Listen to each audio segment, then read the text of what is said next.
ભરૂચના C division police મથકની પાછળ આવેલા બાવન વિસ્તારના આદિવાસી સમાજના કબ્રસ્તાનમાં મૃતકની દફનવિધિ કરવામાં પડતી તકલીફોને લઈ કબ્રસ્તાનમાં વિકાસ માટેની માંગ આદિવાસી સમાજ કરી રહ્યું છે। બનાવની મળતી માહિતી અનુસાર ભરૂચના મક્તમપુર રોડ ઉપર આવેલ સી ડિવિઝન પોલીસ મથકની પાછળ આદિવાસી સમાજનું 700 વર્ષ પુરાણું સોનાપુરી આદિવાસી બાવન ગામનું સર્વે નંબર 11 માં કબ્રસ્તાન આવેલું છે, જે કબ્રસ્તાનમાં ભરૂચ શહેર તથા આસપાસના બાવન ગામ વિસ્તારના આદિવાસી સમાજના લોકો પોતાના સ્વજનોની અંતિમ વિધિ બાદ દફન વિધિ કરીને પોતાના સ્વજનોને અંતિમ સંસ્કાર કરી રહ્યા છે। ત્યારે 700 વર્ષમાં હજારો લોકોની દફન વિધિ આ 20 એકર જમીનમાં પથરાયેલા કબ્રસ્તાનમાં દફન વિધિ થઈ છે અને આ કબ્રસ્તાન વિકાસથી વંચિત છે। આ કબ્રસ્તાનમાં મૃતકની દફન વિધિ માટે કોઈ પણ જગ્યાએ ખોદવામાં આવે તો સ્થળેથી જ મૃતકોના નળકંકાળ મળી આવ્યા છે।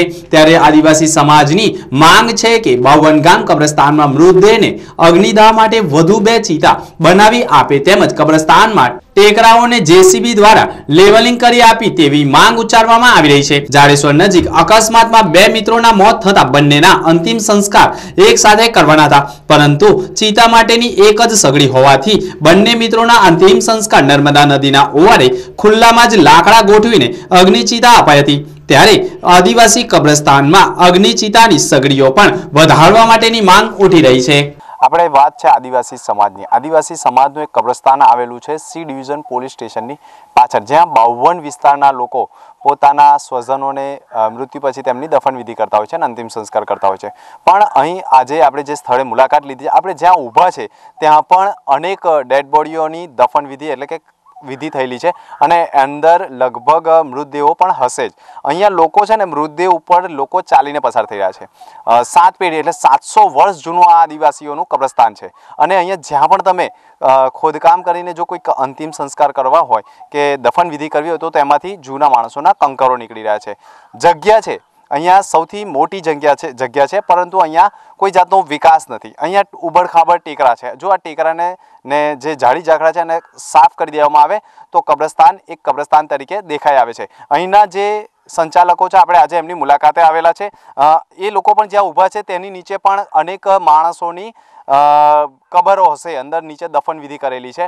આ આખા વિસ્તારમાં એટલે કે આખા સર્વે નંબર 11ની કબ્રસ્તાનની અંદર તમામ જગ્યાએ તમે જુઓ તો દફન વિધિ કરેલી છે।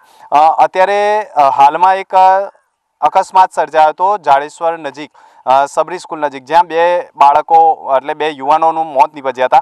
બંનેની અંતિમ વિધિ એક સાથે થઈ શકે તેવી નહોતી અને એના કારણે તેઓએ નર્મદા નદીના ઘાટ પર જાહેરમાં એમને અંતિમ દાહ આપવા પડ્યા હતા। આજે જે આપણે કબ્રસ્તાનમાં છે ત્યાં માત્ર એક જ સગડી છે, એટલે માણસ 2 એક સાથે અંતિમ સંસ્કાર થઈ શકતા નથી। આપણી સાથે આ ભાઈ છે, શું માનવું છે આ તમે જે આદિવાસીઓનું કબ્રસ્તાન છે કેટલા વર્ષ જૂનું છે અને કેટલો વિકાસ થયેલો છે?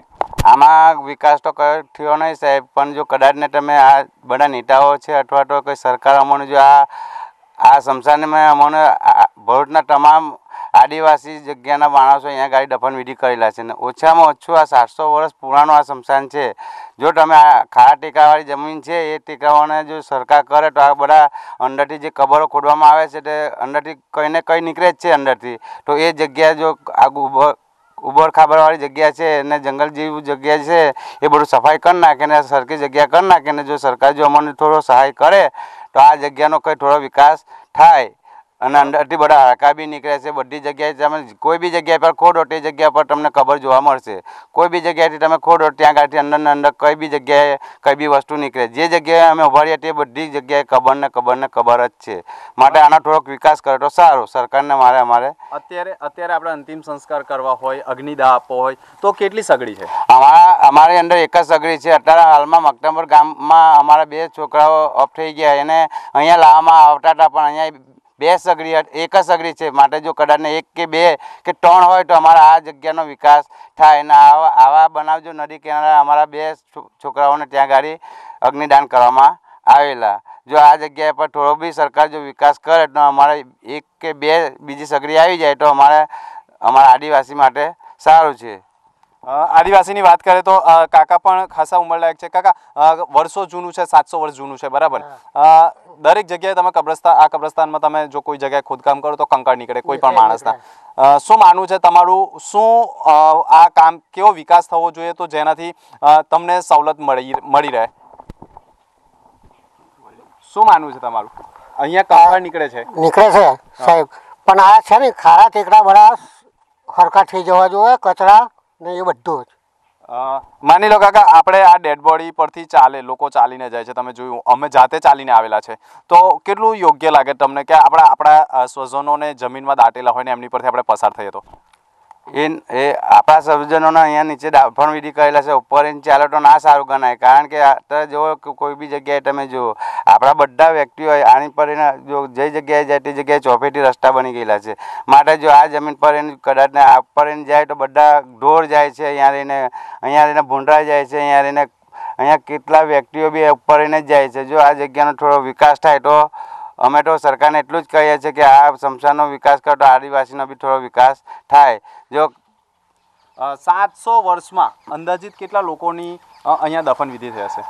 આશે સાહેબ, આ તો ગણીને ગણાયને 1300 ટૂંકા લશ્કર આ જગ્યા પર દફન વિધિ કરવામાં આવેલું છે. 1300 ટૂંકા લશ્કર કહેવામાં આવે છે આ જગ્યા પર. એટલે કોઈ ગણતરી કરી જ નહીં શકાતું કે આ જગ્યા પર કેટલા વ્યક્તિઓને અહીંયા દફન વિધિ કરેલી છે. અને તમે જુઓ તો અહીંયા ગાડી આ ઉપર જુઓ તો અમે ખારા ટેકાવાળી જમીન છે બધી. આ અમુક તો બધા જંગલી ઝાડવા બધા પડેલા છે, અંદર બાવળિયા છે, આવા તેવા બધા બાવળિયા છે. જો આનો નિકાલ કરી નાખે સાહેબ તો આ આદિવાસી માટે બહુ સારું કહેવાય ને આ વિકાસ થાય તો આ અમારા આદિવાસી સમાજને સારું.